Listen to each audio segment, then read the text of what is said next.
Coucou tout le monde, alors ça fait super plaisir de vous retrouver, ça fait une quinzaine de jours que je vous promets cette vidéo culture sur la tomate, mais voilà, c'est la première quinzaine de mars au potager, il y a plein de choses à faire, j'ai eu beaucoup de travail de mon côté, le petit a eu un gros rhume, l'actualité internationale ne donne absolument pas l'impression d'être au bord de l'apocalypse. Enfin bref, je trouve enfin le temps de la faire. Alors j'avais vraiment envie de la faire cette vidéo, non pas qu'on manque de vidéos sur YouTube ou de tutos sur internet, hein, vous allez trouver plein de choses. Moi comme d'habitude, je vais vous donner quelques références qui personnellement m'ont beaucoup aidé voilà, à réussir cette culture. Au niveau du semis et de la plantation, mais en fait c'est pas très difficile à semer et à planter, mais surtout au long cours, hein, pour mener cette culture à bien tout au long de la saison. Et puis sur mes 2 petites années d'expérience, dans mon contexte, voilà, je vais vous donner un retour sur ce contexte-là. Mais en tout cas, si vous débutez, même si vous avez un petit potager, même si vous avez une petite terrasse, même si vous avez quelque chose de pas pratique, c'est une culture, vraiment, faut pas faire l'impasse dessus. Vous la voyez partout et on va voir pourquoi. Alors la tomate, elle a deux atouts. Elle est populaire et variée au niveau des variétés disponibles. C'est une culture que les gens veulent faire dès qu'ils ont un potager, parce que contrairement par exemple à de la carotte, des radis, quand vous semez une graine de tomate, vous obtenez un petit arbuste quoi, qui va vous donner beaucoup de tomates. Alors que si vous semez des légumes racines, des légumes feuilles, des salades, des radis, voilà, une graine va vous donner une salade, une graine va vous donner un radis, une graine va vous donner un panais, une carotte. Mais là, voilà, une graine va vous donner un plant qui va vous donner des dizaines de fruits. Par ailleurs, c'est une culture qu'on trouve toute l'année. Malheureusement, j'allais dire, sur les étals. Bon, je pense que c'est un secret pour personne que les tomates que vous trouvez en janvier, elles sont dégueulasses. Et puis voilà, c'est une variété qui dans le commerce, une variété, une espèce, excusez-moi, un type de légume qui dans le commerce a été énormément standardisé pour des raisons de transport. Souvent, on la fait venir de loin. Ce sont des variétés voilà, qui tiennent, qui ont été euh, je vais pas employer le terme trafiqué parce que ça serait racoleur, mais qui ont été sélectionnés en fait, hein, standardisés un petit peu pour supporter le transport, mais souvent au détriment du goût. Les tomates que vous allez trouver en janvier, soit elles viennent de très loin, de zones plus chaudes, mais en tout cas souvent elles viennent de serres. Quelquefois elles viennent de cultures en hydroponie, c'est-à-dire qu'elles n'ont jamais vu la terre, hein, elles sont perfusées en fait avec des nutriments en fait et voilà avec de l'eau. Donc je pense qu'il y a une espèce de désamour en fait des gens pour la tomate de supermarché, hein. Je parle pas de la tomate de petits producteurs mais vraiment la tomate standard que vous allez trouver de partout. Et puis dès que les gens du coup ont un potager, ils ont envie de faire leur propre tomate. Puis par ailleurs, même si la tomate elle est pas bonne, même si vous avez des variétés standardisées, elle est pas donnée quand même. Mais voilà, c'est quelque chose qui est populaire. Les gens se jettent un petit peu dessus dès qu'ils ont un petit morceau de terrain, dès qu'ils ont la possibilité de les mettre en pot, ils vont vouloir tout de suite la cultiver. Et une des raisons, en dehors de toute problématique agriculturale, politique, géographique, nutritionnelle, en fait, il y a beaucoup de variétés, c'est-à-dire que dans le commerce, vous trouvez certaines variétés, mais vous avez accès à encore plus de variétés quand vous plantez, mais surtout quand vous semez au potager. C'est un peu comme la laitue en fait. Rien que pour ça, ça vaut le coup de se plonger dedans, surtout de semer, parce que comme la laitue, c'est facile d'acheter des petits plants et de les planter. En général, on va faire ça si on débute, hop, dès que c'est la saison, on prend les petits plants tout près, on les repique au potager. Mais en fait, c'est vraiment pas difficile à semer. Donc, je vous conseille de faire comme ce que je vous disais dans la vidéo sur la laitue. Essayez-vous au semis. Là, c'est le moment de le faire. Même si vous n'avez pas de serre, hein, là actuellement, c'est le moment pour les gens qui n'ont pas de serre et qui n'ont pas pu les faire, par exemple, en février. Donc, lancez-vous et je vais vous donner quelques petits conseils de débutante à débutants et débutantes. Alors le semis, il y a plein de façons de le faire. Sur la chaîne Le Potager d'Olivier, je crois que j'ai déjà vu Olivier le faire dans des grandes barquettes en polystyrène, des barquettes à poissons, où il va faire des lignes avec différentes variétés. Je crois que Jaco et Lily, je les ai vus faire en alvéole. Moi, je l'ai fait en alvéole aussi, personnellement. Il me semble que j'ai vu, je suis pas certaine, mais je crois que j'ai vu Maud du Jardin d'Aléquil les faire en godet directement, peut-être en mettant 2 graines, je sais plus. Mais en gros, quand on va sur les différentes chaînes sur YouTube, que ce soit des chaînes de débutants, débutantes ou sur des chaînes de jardiniers et jardinières plus expérimentés, on voit qu'il y a plein de façons de le faire. Donc, je pense que voilà, on peut le faire en barquette. Moi, avant, la première année, je les ai faites en barquette. Un petit peu en godet aussi, j'avais tout mélangé. Mais l'année dernière, je les ai faites en alvéole et en fait, ça m'a bien convenu. Donc voilà, moi je prends des alvéoles, c'est des alvéoles que j'ai achetées chez Lidl, hein, donc elles sont pas de super bonne qualité. Le plastique, on sent qu'il va pas faire 10 ans, hein, parce que c'est un plastique qui est très souple. Quand vous poussez la motte, bon, elle a tendance un peu à se casser la gueule. Après, c'est pas très grave. Les tomates sont pas très sensibles des racines. C'est pas, voilà, il y a des repiquages qui sont un peu délicats. Là, la tomate, bon, faut pas y aller comme une brutasse, mais ça va, ça supporte bien. C'est quand même assez costaud un plant de tomate, hein. C'est pas très délicat.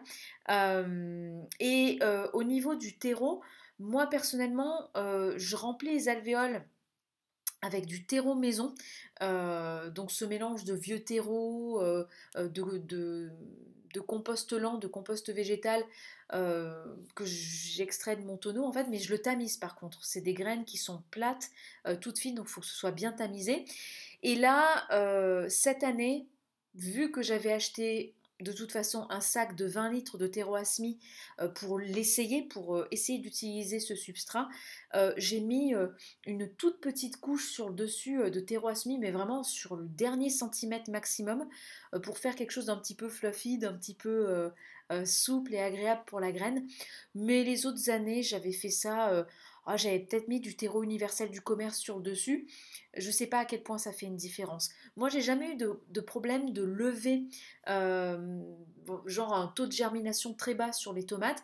Je me méfie hein, maintenant, parce que je vous rappelle que sur les fèves, je vous ai fait une vidéo en début d'année en vous disant bah ouais moi j'ai eu un taux de 100% cette année pour une raison que j'ignore complètement, j'ai eu un taux de 60% et j'ai pas d'explication, donc vous voyez voilà faut se méfier, mais globalement j'ai jamais eu de difficulté pour l'instant à faire lever des tomates. Une fois que j'ai semé, moi pour l'arrosage hein, j'applique vraiment la méthode de Maud du jardin d'Alekil. Je fais par capillarité, j'arrose pas comme ça. Je vois souvent Jaco et Lily le faire, ils font très bien, ils ont une rampe qui permet de casser le jet. Moi, j'arrive pas à le faire correctement. Eux, ils y arrivent très bien. Moi, j'y arrive pas. Ça déplace mes graines, ça fout un peu le Bronx sur mes alvéoles, sur mes barquettes. Même des fois en pleine terre, j'ai du mal, quoi. Je suis obligée de prendre des fois même avec l'arrosoir. J'aime pas trop. Donc, pour les godets, en gros, dans ma barquette d'alvéoles, je mets de l'eau, je laisse boire mes alvéoles. C'est un peu lent. Méfiez-vous parce que selon les alvéoles, c'est un peu inégal. Les alvéoles qui sont dans les coins ou sur les côtés, des fois, elles boivent pas aussi vite ou elles boivent moins. Donc je vais compléter avec un pchit sur le dessus pour m'assurer vraiment que le petit centimètre où il y a la graine soit bien humide dans toutes les alvéoles. Ensuite, j'enlève, je vide la barquette, je laisse égoutter les alvéoles. Hein. Faut pas, pour les tomates, puis pour tout en général, faut pas qu'il y ait un excès d'humidité. Donc je laisse vraiment égoutter, partir l'excédent d'eau.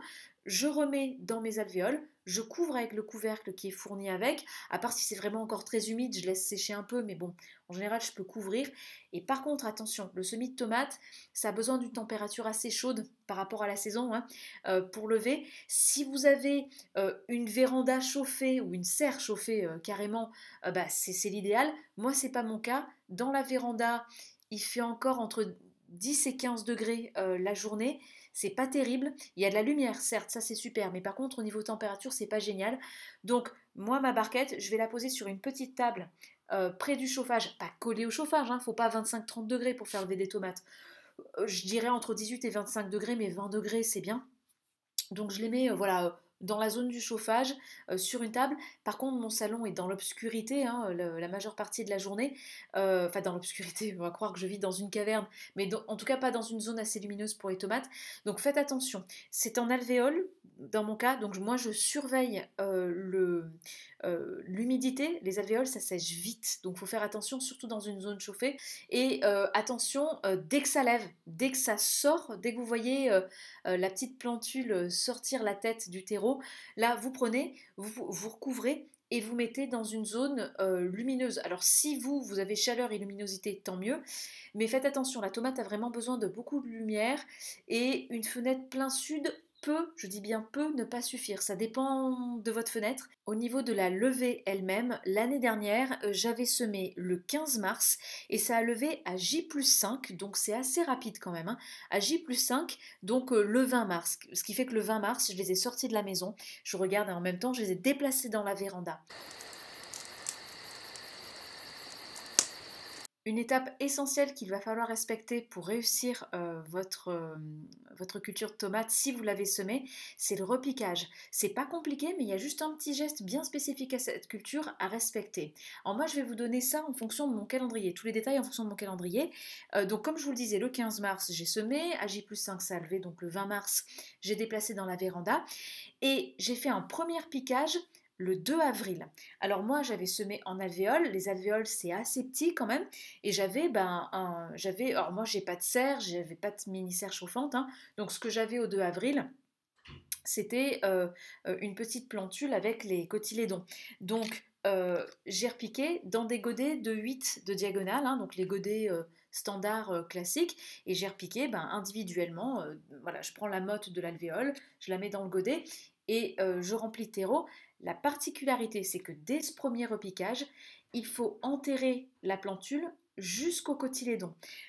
Pourquoi est-ce qu'on fait ça? Parce que vous remarquerez que quand votre petite plantule va monter, vous avez des petits poils sur la tige. Et la particularité de ces petits poils chez la tomate, c'est qu'ils peuvent donner des racines si vous les enterrez. Et ça va être très important pour obtenir des plants vigoureux, productifs. Il faut que à chaque repiquage, c'est pour ça qu'on fait plusieurs piquages aussi, hein, à chaque repiquage, hop, vous enterrez, vous enterrez, vous enterrez, et du coup ça va vous permettre de créer des racines, des racines, des racines. Et quand vous allez avoir votre plant que vous allez planter au final, ça va être un plant avec une grande partie de la tige d'origine enterrée et avec des racines qui ont commencé à bien se former. Donc moi le 2 avril, premier piquage en godet de 8 de diagonale. Et ensuite, le 20 avril, donc un petit peu plus d'un mois après le semis, repiquage en pot. Alors, ça va dépendre en fait de la taille de votre plant. Moi, encore une fois, l'année dernière, c'était une année pourrie, printemps pourri, été pourri. J'ai pas de serre, pas de mini serre chauffante, donc mes plants étaient beaux, mais bon, c'était pas non plus des plants de jardinerie qui sont, de certaines jardineries, vous allez avoir voilà, sous lumière, sous serre, habitués à être au chaud. Donc moi, mes plants, dans un godet de 12,5, je crois que ça fait 12,5 de diamètre, voilà, ça c'était très bien. Lors des 2 repiquages, il faut enterrer. Donc vous enterrez au premier piquage, vous enterrez jusqu'au cotylédon, et au deuxième repiquage, donc là en l'occurrence le 20 avril, moi ce que j'avais fait, c'est que j'avais vraiment enterré jusqu'aux premières feuilles, je crois. Des cotylédons, en fait, ça avait poussé. Moi, j'ai enterré vraiment au ras des premières feuilles. Et à la plantation, on va enterrer encore plus.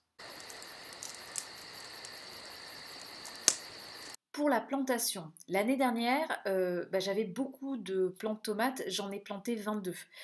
Donc ça faisait pas mal. Vous voyez, j'ai un potager pas pratique et j'avais quand même la place, en plus de toutes mes autres cultures, pour 22 plants de tomates. On va y arriver dans un instant. Mais en tout cas, pour la plantation, vous allez prendre votre pot, hein, où vous avez votre joli petit plant, vous enterrez les premières feuilles. Moi, c'est ce que j'avais fait, la première paire de feuilles, je l'enterrais et je montais jusqu'au ras de la deuxième paire de feuilles. Donc vous les enterrez, vous les mettez sous terre, et puis elles vont être sous terre, donc ces feuilles enterrées, elles vont mourir très vite, puis elles se détacheront d'elles-mêmes, le plant s'en débarrassera tout seul.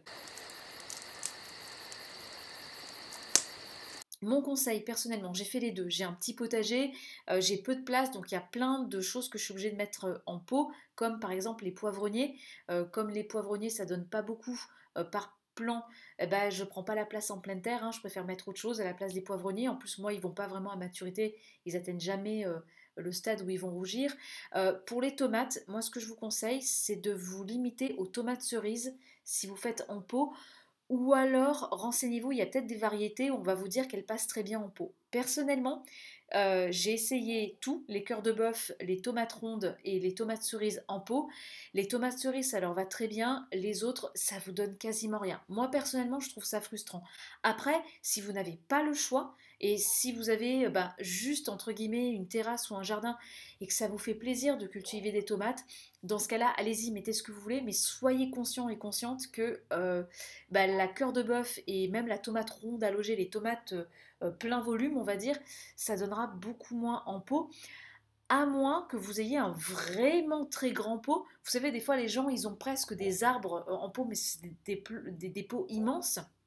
Dans ce cas-là, je ne sais pas, je ne veux pas m'avancer, avec énormément de terre, avec de la fertilisation dedans, peut-être que vous allez arriver à cultiver effectivement des cœurs de bœuf et des tomates rondes allongées sur une terrasse ou un balcon. Mais là, je ne peux pas vous dire. Moi, j'ai des pots de 20 litres, je crois que je me limite à 20 litres, hein. J'ai pas plus de 20 litres, 20 peut-être 30, mais je suis même pas sûre. Donc là, c'est les tomates cerises.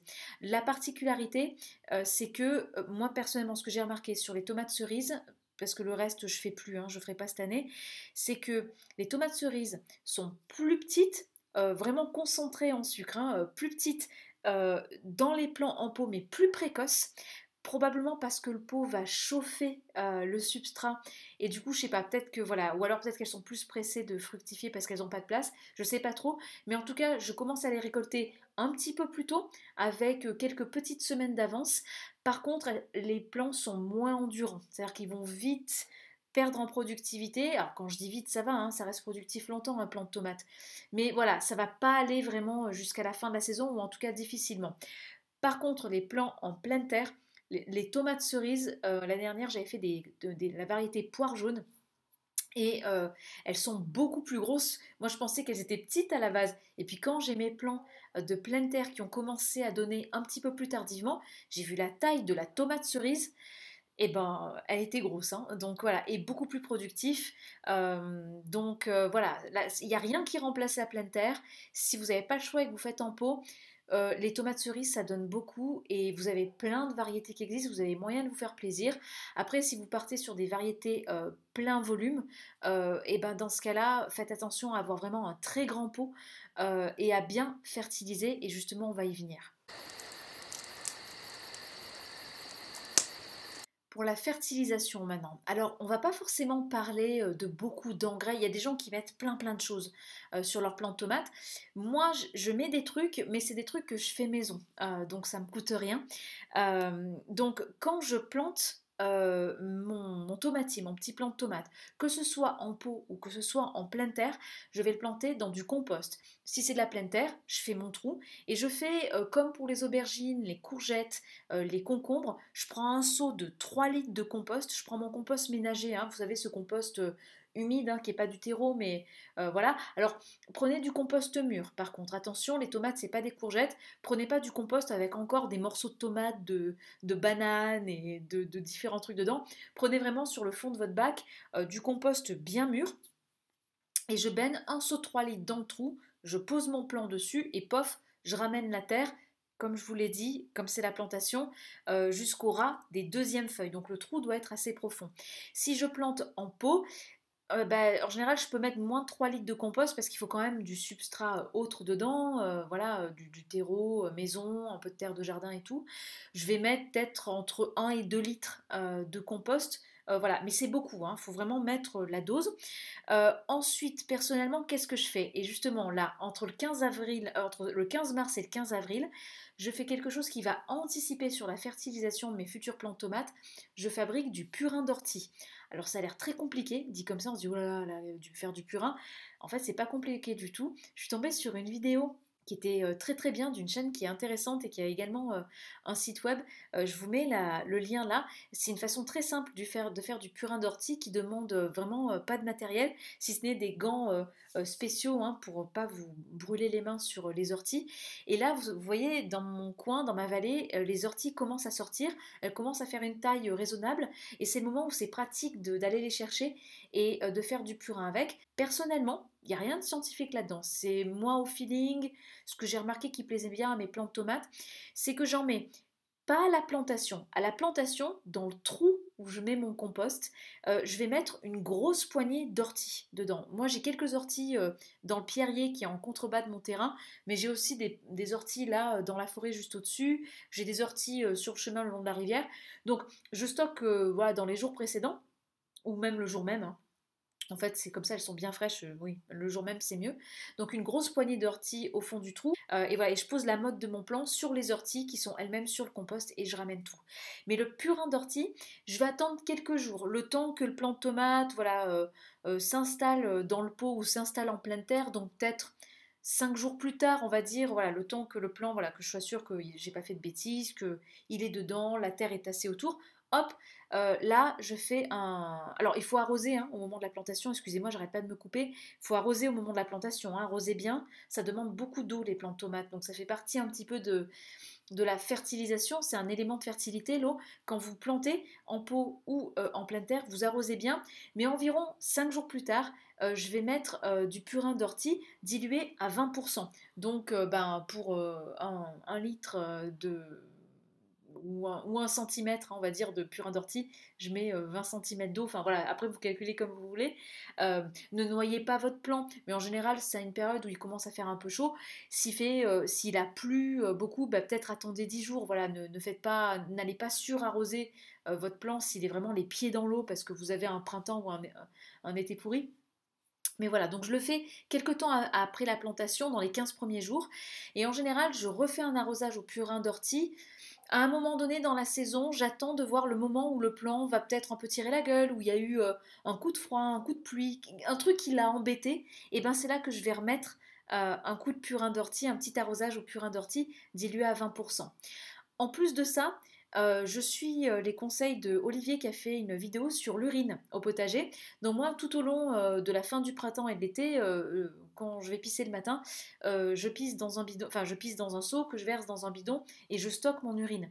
Euh, Bon, personnellement, je ne prends pas de traitement médicamenteux particulier, donc j'ai pas besoin de laisser reposer l'urine un moment particulier. Donc l'arrosage à l'urine, je suis les conseils d'Olivier dans sa vidéo. Je fais un arrosage à J30 après la plantation, puis à J70, c'est-à-dire vraiment en fin de saison après la plantation, en plus du purin d'ortie. Donc les tomates, c'est probablement la culture que je vais le plus fertiliser, mais de façon naturelle et avec des choses qui vont rien me coûter.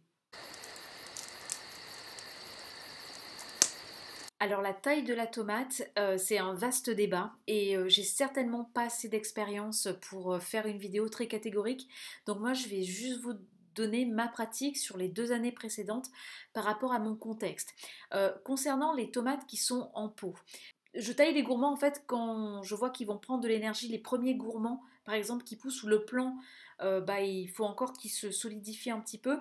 Je vais les tailler et plus le temps passe, moins je les taille, mais je les taille quand même parce que dans un pot, en fait, la plante, elle a pas trop d'énergie et je préfère privilégier les fruits qui sont en train de se former et de mûrir que de privilégier la pousse de nouveaux gourmands. Peut-être à tort, mais c'est le ressenti que j'ai vis-à-vis de ça. C'est ce que j'ai décidé de faire personnellement pour les tomates en pot. Les tomates en pleine terre, je fais de la taille de gourmand essentiellement parce que mes tomates, je les plante à 50 cm les unes des autres. Alors, ça peut être en ligne. Moi, j'ai pas trop la place de les faire en ligne, mais je les place par exemple en quinconce, donc comme sur un dé de 5 par exemple. Vous voyez, j'ai une grande parcelle où je peux mettre, j'avais mis, je vous dis pas de bêtises, oui, 6 plants de tomates, donc on n'est pas sur 5 mais 6 plants de tomates, et je respecte à peu près le schéma du quinconce et je les mets tous les 50 cm parce que j'ai pas la place de faire plus espacé. Idéalement, je pense que c'est pas mal de faire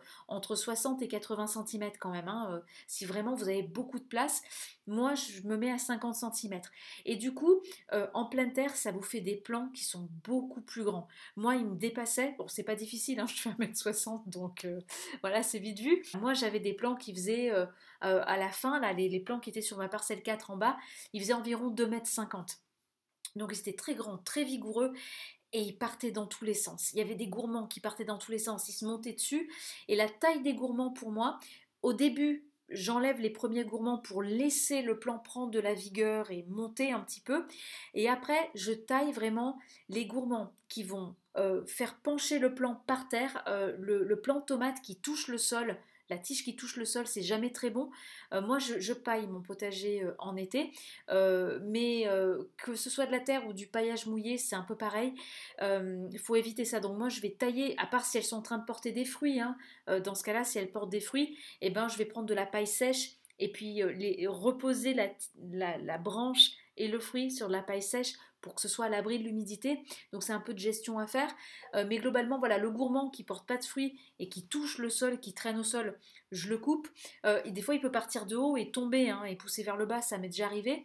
Le plant malade qui a du mildiou que je suis en train de gérer, qui avec un gourmand va aller caresser le plant d'à côté, bah, je vais peut-être enlever ce gourmand s'il porte pas de fruits. Enfin, vous voyez, après, c'est de la taille plus pour gérer cet arbuste qui devient immense. Voilà, mais je fais pas une taille systématique, je fais pas, voilà, il n'y a rien de systématique en fait. Donc moi je vous conseille d'aller voir la vidéo assez complète du potager d'Olivier à ce sujet. Je pense qu'il a c'est un bon résumé pour débutants, mais la taille des gourmands, moi personnellement je pense que ça dépend de votre contexte, de votre place, de votre envie aussi de tailler ou pas votre plant de tomate. Si vous avez de la place d'avoir plein de plants de tomates, et d'avoir vraiment un échelonnage de la fructification, eh ben, sur ce plan, il fait des fruits, vous taillez tout pour qu'il focalise sur les fruits, puis vous l'arrachez, vous passez au suivant. Moi, je peux pas, j'ai tous mes plants en même temps.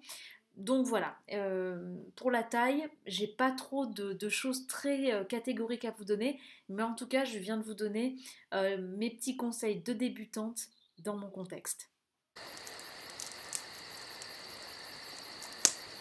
Pour les maladies, j'ai que 2 ans d'expérience, donc je pourrais pas vraiment vous orienter là-dessus.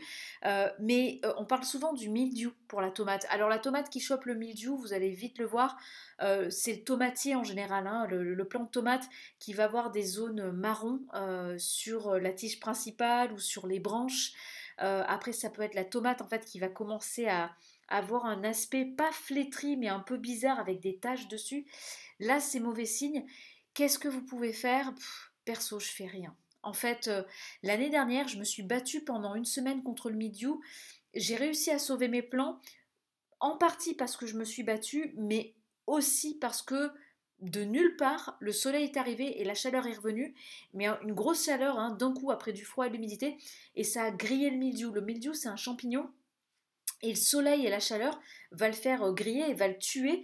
Donc ça peut, le mildiou en fait peut être arrêté sur un plant juste à temps. Vous allez peut-être perdre quelques fruits et encore ça dépend. Mais si c'est juste le plant qui a été atteint, eh ben il va faire potentiellement des nouveaux fruits tout au long de la saison qui vont être parfaitement sains. Par contre, si jamais il y a à nouveau un coup de froid, en général c'est fatal. C'est-à-dire que le mildiou il est plus ou moins encore là et pouf, il va repartir d'un coup et voilà, ça. Donc, qu'est-ce que vous pouvez faire? J'ai vu tout sur internet. J'ai vu des gens traiter les plants avec de la javel. Enfin, moi, c'est pas mon trip. Enfin, bon, après, je juge pas. Mais franchement, c'est pour foutre de la javel sur mes plants. Enfin, je vais les acheter, mes tomates, hein. Enfin, moi, personnellement, voilà, je veux pas. Je traite pas parce que j'ai pas envie que mon potager me coûte une blinde en produits phytosanitaires. Donc, qu'est-ce que je faisais?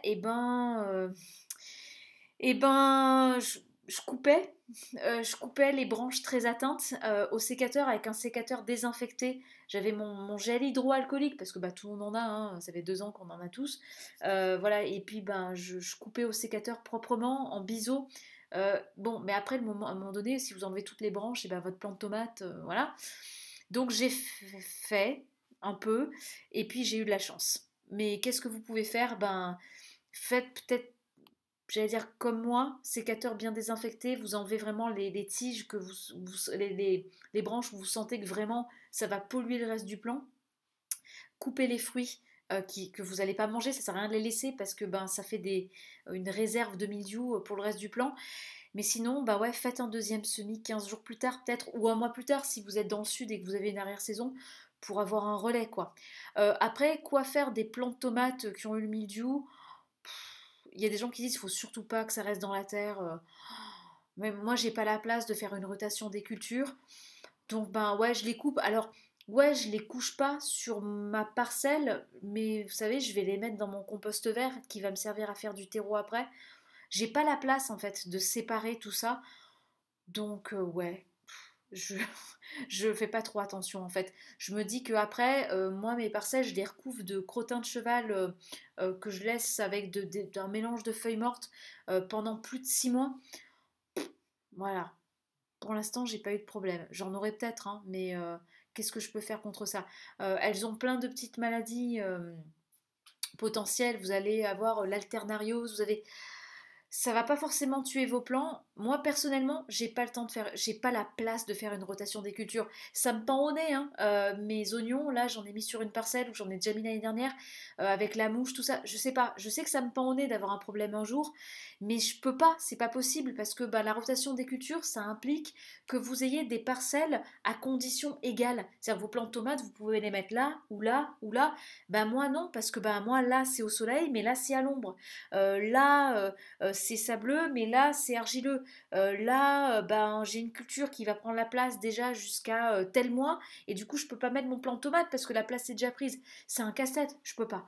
Donc qu'est-ce que vous pouvez faire contre le mildiou? Ben moi je dirais rien. Ou alors vous traitez, mais c'est un autre choix. C'est un choix que j'ai pas fait, donc du coup je peux pas vraiment vous donner de conseils.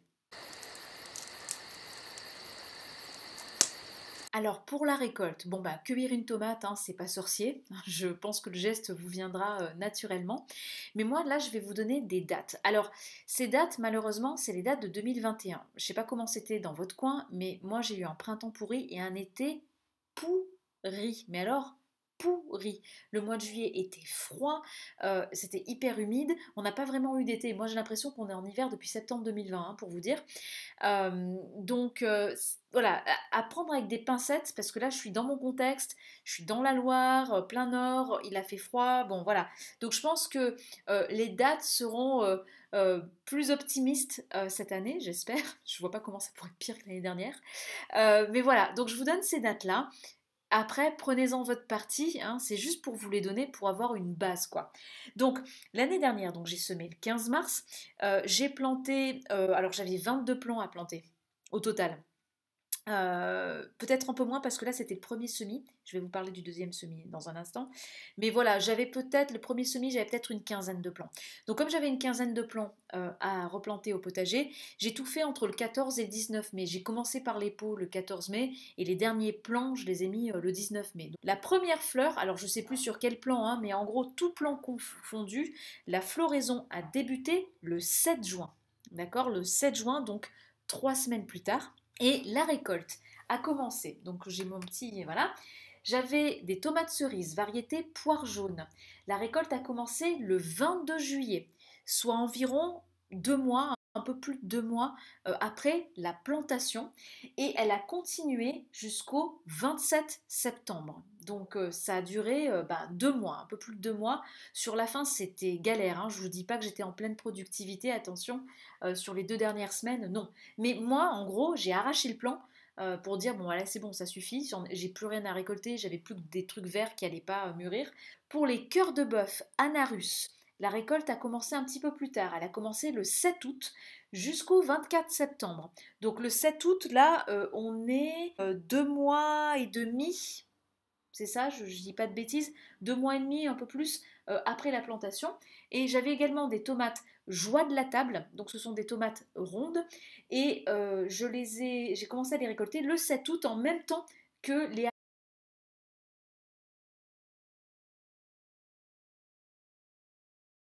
Anarus, les cœurs de bœuf Anarus, et j'ai arraché les plants le 24 septembre.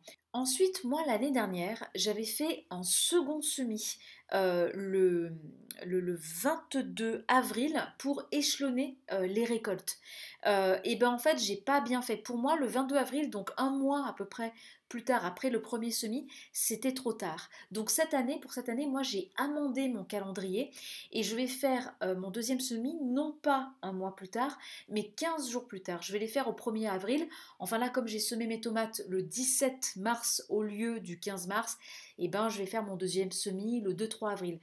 Oui, mais pas plus tard, parce que après, moi, c'est trop tard.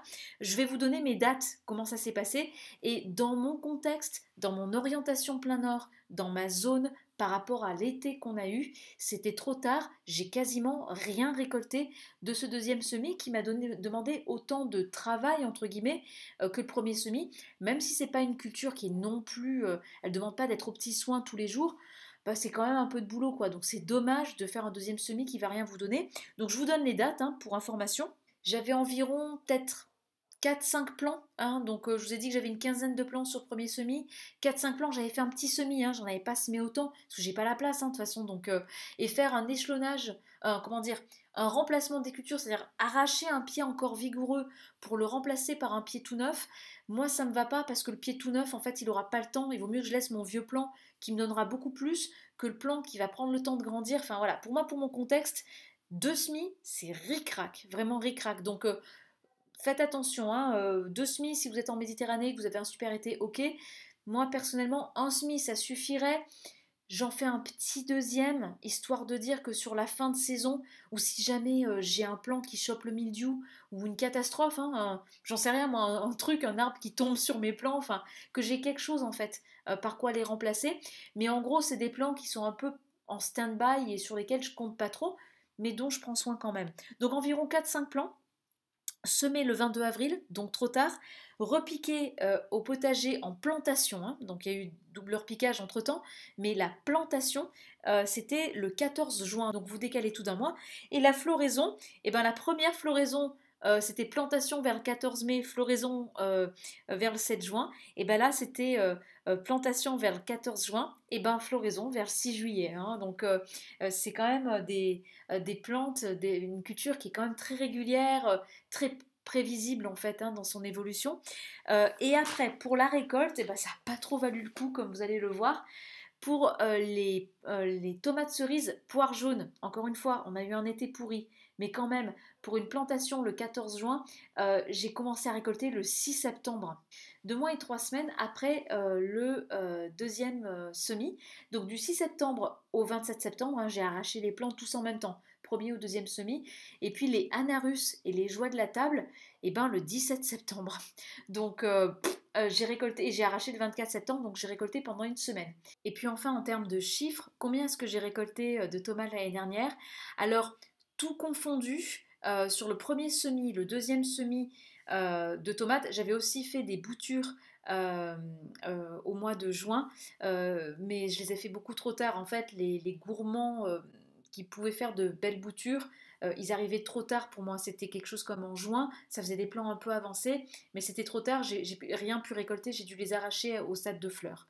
Euh, mais en tout cas, c'est surtout mon premier semis qui m'a donné et quelques seconds semis qui ont donné un petit peu. Au total, sur 22 plants qui ont vraiment produit, j'ai récolté 434 tomates cerises. Alors là, si tout de suite vous êtes en train de vous imaginer moi dans ma véranda en train de compter les tomates que j'ai récoltées, oui, vous avez le droit de vous foutre de ma gueule. Et pour les tomates Anarus, j'ai récolté une quarantaine de tomates Anarus. 40, en fait, j'en ai compté 40. Et puis pour les tomates joie de la table, j'en ai compté 60. Ça fait deux chiffres ronds, mais je crois que c'est le hasard.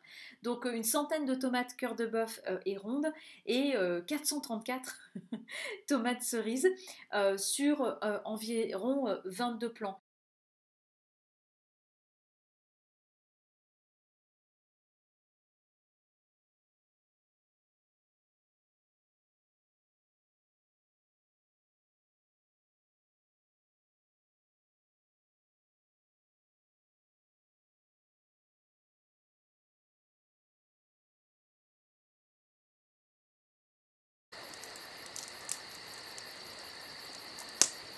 Voilà, j'espère que cette vidéo vous a plu, j'espère que ces photos, ces vidéos vous ont donné envie. Les tomates, voilà, si vraiment vous n'avez pas le temps, vous achetez vos plants en jardinerie au mois de mai, vous les repiquez au potager, sachez simplement que vous aurez moins de choix de variétés. Je vous encourage à être curieux et curieuse, essayez d'aller vers des variétés qui sont différentes de celles que vous trouvez dans le commerce, ou alors si vous n'avez pas envie, vous avez juste envie de vos tomates rondes, rouges, que vous allez pas payé, enfin ou quasiment pas quoi, hein. Et bah, dans ce cas-là, faites-vous plaisir, faites bien comme vous voulez. L'essentiel, je trouve, c'est de mettre les mains dans la terre et de voir, d'apprendre comment ça fonctionne un plant de tomate, de voir son cycle, de comprendre en fait l'importance de la pleine terre, de comprendre l'importance des butineurs. Donc voilà, et puis pour le semis, il n'est pas très difficile. Ça vous demande une petite gestion, mais ne serait-ce que si vous faites que vos tomates, si vous avez un petit coin dans votre maison, dans votre jardin un peu à l'abri, où vous pouvez les entreposer en attendant la plantation, avoir un petit peu de matériel pour faire votre double repiquage, ça vaut vraiment le coup parce que la variété des tomates auxquelles vous allez avoir accès est 10 fois, 100 fois supérieure. Moi personnellement, c'est pas du tout une pub, hein. Personnellement, mes semences, je les ai prises chez Grendelpais sur les conseils de Olivier du potager d'Olivier. Mais vous avez beaucoup de semenciers qui font beaucoup de variétés. Donc allez un petit peu explorer et vous allez avoir de belles surprises. Et puis alors au niveau du goût, c'est vraiment ouais, très différent, hein. Moi, mon coup de cœur de l'année dernière, j'ai pas beaucoup d'expérience, mais vraiment la Anarus. Oh, j'ai mordu dedans. La réflexion naturelle que ça m'a inspiré à voix haute, j'ai dit, oh, j'ai mordu dedans, je me suis dit, putain, on aurait dit qu'il y avait l'huile d'olive, le sel et le poivre avec. Je sais que ça fait très cliché comme expression, mais j'ai vraiment eu l'impression que la tomate était assaisonnée, qu'on m'avait coupé une tomate, qu'on m'avait mis un peu de sel, de poivre, un petit filet d'huile d'olive et que j'avais mordu dedans tellement elle avait du goût quoi. Et un goût, il y avait un goût qui était pas le goût de la tomate, il y avait le goût de la tomate et autre chose avec. Et chaque variété vraiment a un goût différent. Donc allez-y, faites-vous plaisir, ça vaut le coup.